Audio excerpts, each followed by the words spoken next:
시간 우리 찬송가 315장, 통일 찬송가 512장입니다. 통일 찬송가 512장, 새 찬송가 315장 우리 함께 찬양하시겠습니다. 내 주 되신 주를 참 사랑하고 꼭 그에게 죄를 다 고합니다. 그는 은혜를 주신 내 예수시니 이전보다 더욱 사랑합니다. 주 날 사랑하사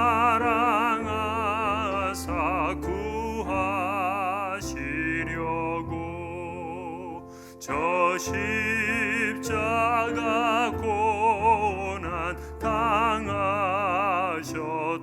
당하셨도다. 그 가시관 쓰신 내 주 배우니 이전보다 더욱 사랑합니다. 내 평생에 힘쓸 그 큰 의무는 주 예수의 덕을 늘 기림이라. 숨질 때에까지 내 할 말씀은 이전보다 더욱 사랑합니다. 그 영광의 나라 나 들어가서 그 풍성한 은혜 늘 감사하리. 금멸류관 쓰고 나 찬송할 만 이전보다 더욱 사랑합니다. 기도하겠습니다. 사랑과 은혜가 충만하신 참 좋으신 하나님, 지난 밤에도 주의 은혜 가운데 하루의 평안한 잠을 잘 수 있었고 또 이렇게 하루를 시작하게 되었습니다. 우리 하나님과 친히 동행하는 거룩하고 복된 하루가 될 수 있도록 주님 동행하여 주시옵소서. 임마누엘의 하나님을 믿기에 이 땅의 힘들고 어려운 시간들도 능히 버티고 이겨낼 줄 믿습니다. 사도 바울은 환난 중에도 그리스도인들은 즐거워한다고 하였는데 주님, 이 환난이 인내가 연단이 소망을 이루는 이 사실을 분명히 알고 믿음으로 주님 앞에 나아가게 하여 주시옵소서. 이 아침에 하나님을 만나기 위해서 무릎을 꿇고 주님 앞에 나오는 성도님들 한 분 한 분을 기억해 주옵시고 주의 손바닥에 그의 이름이 기록되고 주의 생명책에 기록되므로 하나님의 영광을 바라고 즐거워할 수 있는 주님 자녀들 되게 해 주옵소서. 하나님 앞에 부끄러웠던 시간들 다시 한번 주님 앞에 용서를 구합니다. 우리의 말과 생각과 행동으로 지은 죄, 또 가지 않아야 될 것, 하지 말아야 될 말들을 했던 것 주님 다 용서해 주옵시고 주 앞에 깨끗한 믿음의 삶을 살도록 인도해 주옵소서.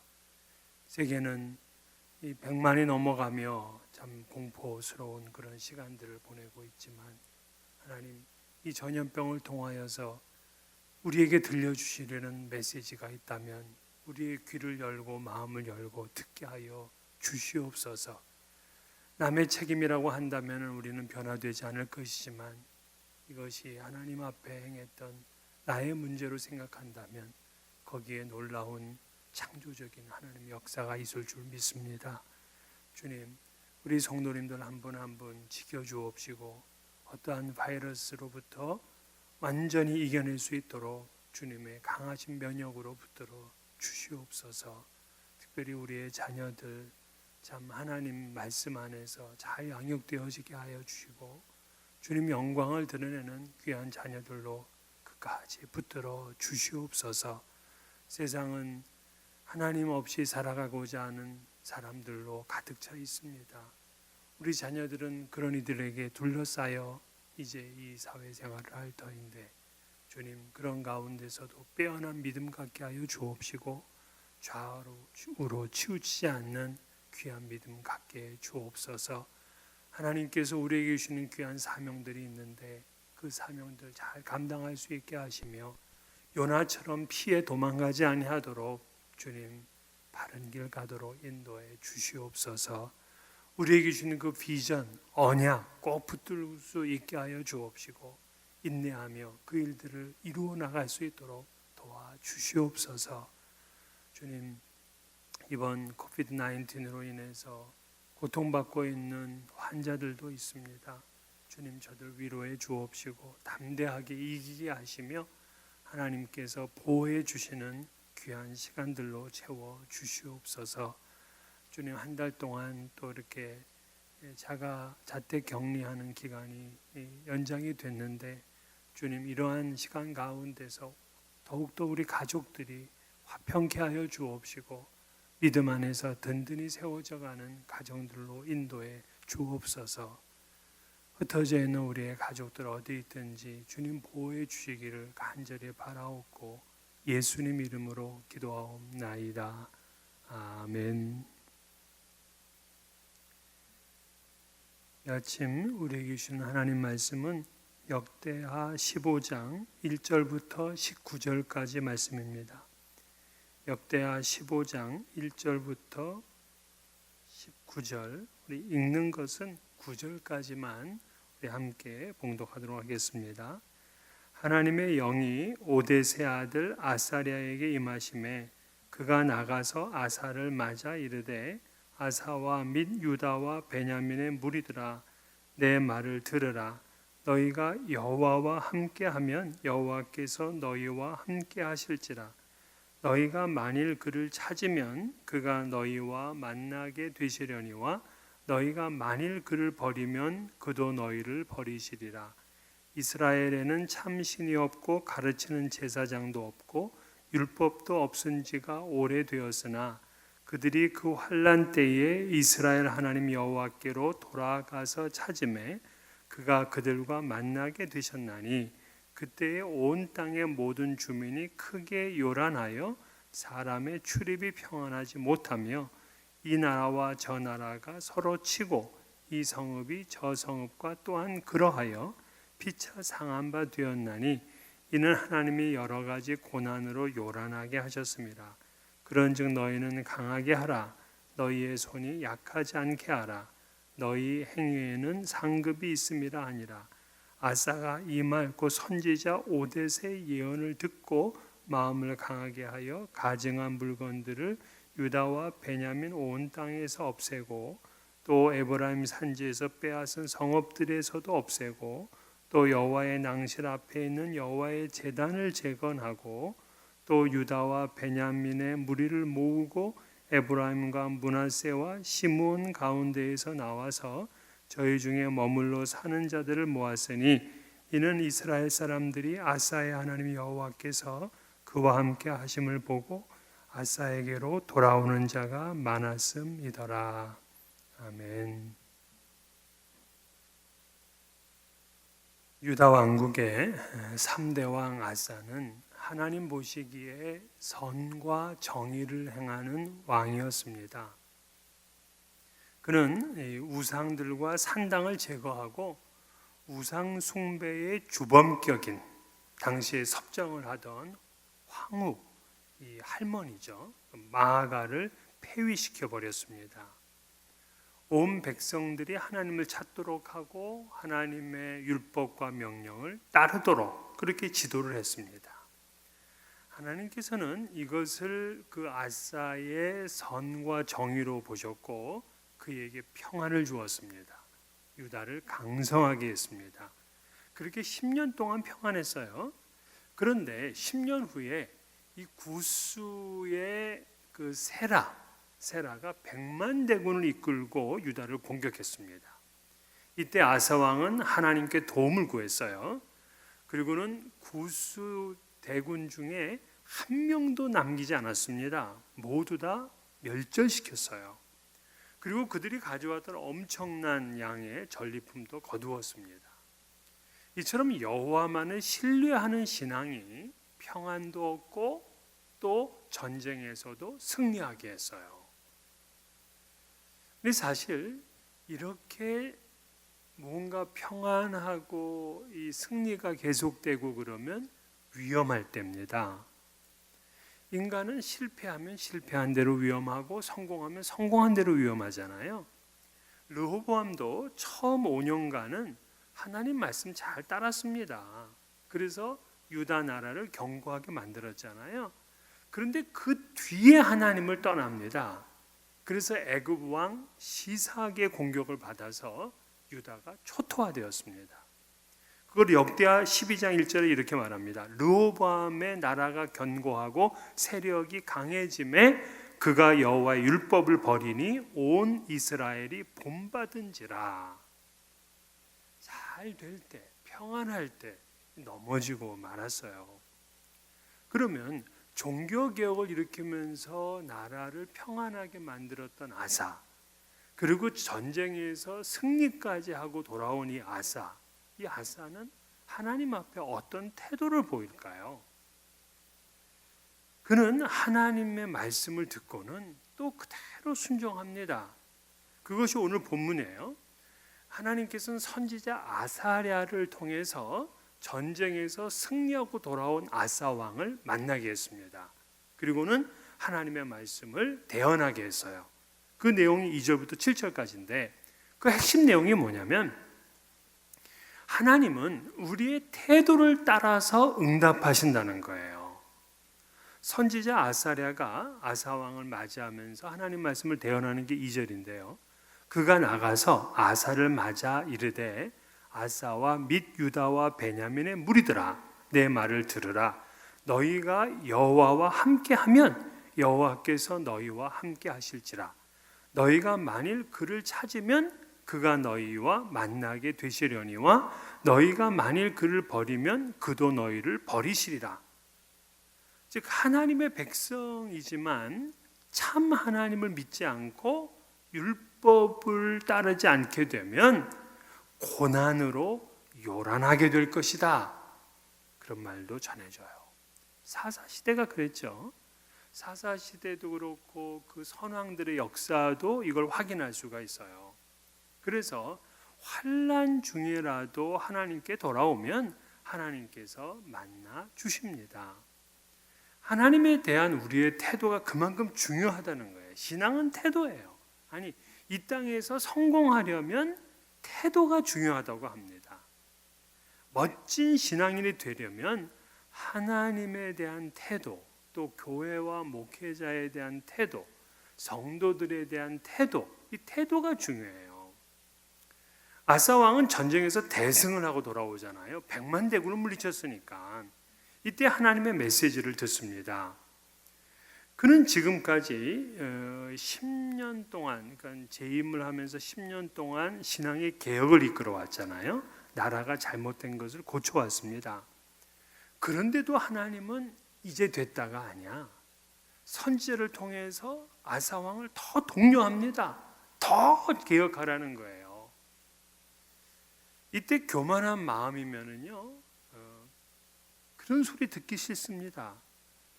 이만하면 된 것 아닌가 하고 스스로 자위할 수도 있어요.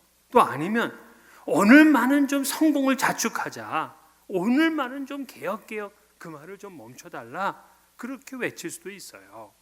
하지만 이 아사 왕은 하나님의 말씀 그대로 붙듭니다. 그는 그런즉 너희는 강하게 하라. 너희의 손이 약하지 않게 하라. 너희의 행위에는 상급이 있음이라. 즉 하나님은 개혁을 끝까지 붙들고 나가라. 그러면 상급이 있겠다 하는 그 말씀이잖아요. 그 아사 왕이 그 말씀을 붙들었다는 거예요.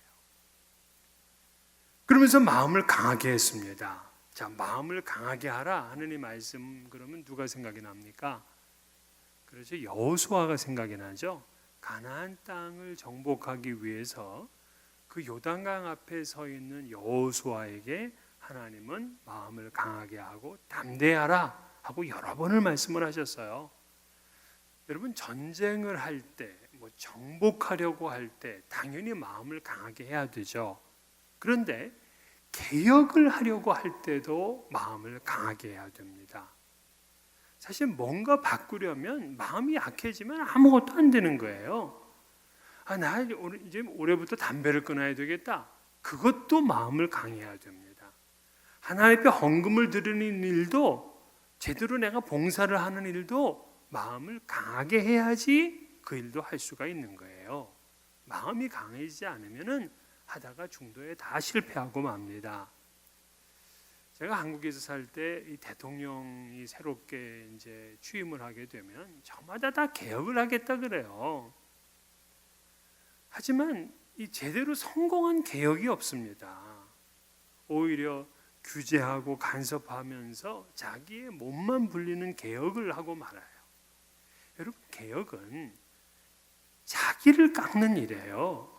마음을 강하게 하라니까 그냥 마이동풍 우이독경식으로다가 그냥 자기 고집대로 하는 거 아닙니다. 그리고 자기 몸집만 키우는 거 아니에요. 아사는 지금까지 종교개혁을 해왔는데 이제 더 해야 돼요. 그는 가증한 물건들을 온 땅에서 제거했습니다. 그러자 이제 어떤 일이 생겨났냐면, 저 북왕국으로 갔던 그 이스라엘 지파 중에서 에브라임과 므낫세와 시므온 지파 사람들 가운데 돌아오는 이들이 생겨났어요.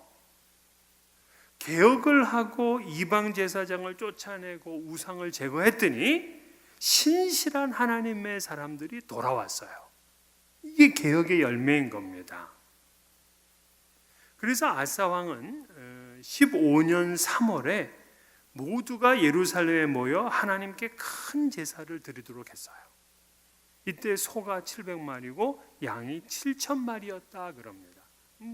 이 소나 양들은 모두 그 구스 세라와의 전쟁에서 가져온 그런 가축들일 것입니다. 그렇다면 우리가 이 구스의 100만 대군하고 전쟁한 게 짧은 기간이 아니었구나 하는 걸 알 수 있어요. 왜냐하면 아사 왕이 10년 되던 해에 쳐들어왔거든요. 그리고 이제 15년째에 전쟁 승리한 것을 가지고 하나님 앞에 제사를 드렸다 하는 것은 이 전쟁이 작아봤지 4년 5년 이렇게 되었다는 거예요. 지난 14장을 보면은 잠깐 왔다가 그냥 금방 다 물리친 것 같았는데 이 장기간의 오랜 전쟁이 있었다 하는 걸 알 수 있습니다. 그러면서 아사 왕은 하나님께 제사를 드리고 언약을 맺어요. 12절 13절인데 또 마음을 다하고 목숨을 다하여 조상들의 하나님 여호와를 찾기로 언약하고 이스라엘 하나님 여호와를 찾지 아니하는 자는 대소 남녀를 막론하고 죽이는 것이 마땅하다 하고, 우상을 제거한 것으로만 끝난 것이 아니라 내적인 개혁까지 했어요. 마음을 다하고 목숨을 다해서 조상들의 하나님을 찾기로 하고 하나님을 찾지 않는 자는 죽어 마땅하다 하고 그렇게 말한 거죠. 그러자 온 백성들이 이것을 기쁘게 받아들였어요. 그리고는 하나님께서 그들을 만나 주시고 평안을 주시고 전쟁이 없게 하셨습니다. 뿐만 아니라 이제 어제도 함께 나누었는데 사실 가장 어려웠던 개혁 중에 하나를 이제 하게 되는데, 할머니 마하가를 폐위시킨 거예요. 마하가는 르호보암의 아내고요. 그리고 잘 아는 그 압살롬 그 다윗의 아들이죠. 그 압살롬의 딸이에요. 오늘 본문 16절에는 아사 왕의 어머니 마가다 그랬는데 사실은 할머니가 맞는 거예요. 근데 이 마가가 아세라 신을 섬기고 목상을 만들었기에 태우의 위를 폐위당하고 그녀가 섬겼던 우상은 찢고 빻아서 불살라 버렸습니다. 가장 어려운 일이잖아요. 나라를 개혁하기는 쉽습니다. 소리만 치면 되잖아요. 다 바꾸라고 하면 되잖아요. 그러나 자신의 가정을 실제로 개혁하기는 어렵습니다. 그런 면에서 보면은 아사가 정말 엄청난 개혁을 이룬 거예요. 다만 먼 곳에 있는 산당들까지를 다 제거하지는 못했지만 그의 마음이 일평생 온전했기에 가능한 일입니다. 17절 하반절에 보면 아사의 마음이 일평생 온전하였더라 그렇게 말해요. 이걸 NIV 성경으로 읽어보게 되면 아사의 마음이 일평생 하나님께 완전히 헌신하였다 이렇게 써 있어요. 그걸 번역할 수 있어요. 얼마나 멋진 평가입니까? 우리의 마음이 일평생 온전히 하나님 앞에 헌신하였다. 좀 이러한 평가를 받는 여러분 모두가 되시기를 주의 이름으로 축원합니다. 우리 주님 가르친 기도로 새벽 기도를 마치겠습니다. 하늘에 계신 우리 아버지여, 이름이 거룩히 여김을 받으시오며 나라가 임하시오며 뜻이 하늘에서 이루어진 것 같이 땅에서도 이루어지이다. 오늘 우리에게 일용할 양식을 주시옵고 우리가 우리에게 죄 지은 자를 사하여 준 것 같이 우리 죄를 사하여 주시옵고 우리를 시험에 들게 하지 마시옵고 다만 악에서 구하시옵소서. 나라와 권세와 영광이 아버지께 영원히 있사옵나이다. 아멘. 각자 기도하시고요. 오늘도 복된 하루, 행복한 하루가 되기를 바라겠습니다.